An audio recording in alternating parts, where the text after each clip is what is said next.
Il y a des changements qui ne te font pas juste changer de vie, ils te font perdre tes repères. Moi, je l'ai compris après mon déménagement. Au début, je pensais que le plus dur, ça allait être juste de m'habituer à une nouvelle ville, de trouver une nouvelle routine, de prendre de nouvelles habitudes, bref, de m'adapter. Sauf qu'en réalité, c'est pas ça le problème.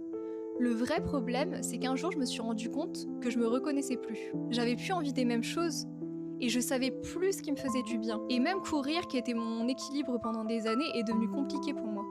Et j'essayais encore de fonctionner comme avant, avec des repères qui appartenaient à mon ancienne vie. Alors forcément, j'étais perdue. Mais le problème, c'était pas moi.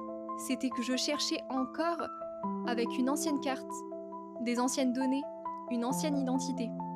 Et je crois que ce qui fait le plus souffrir dans certaines transitions, c'est pas seulement ce qui t'est arrivé, c'est que tu ne comprends plus pourquoi tu n'es plus la même. Et les autres te disent « mais pourtant c'est ce que tu voulais » ou « avec le temps ça passera ».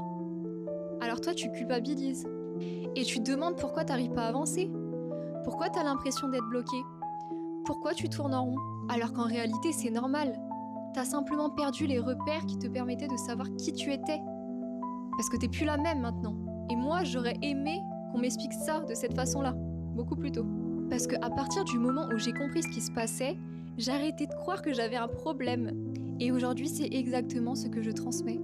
J'accompagne les personnes qui vivent ce genre de transition à comprendre ce qu'elles traversent pour qu'elles puissent retrouver leurs propres repères.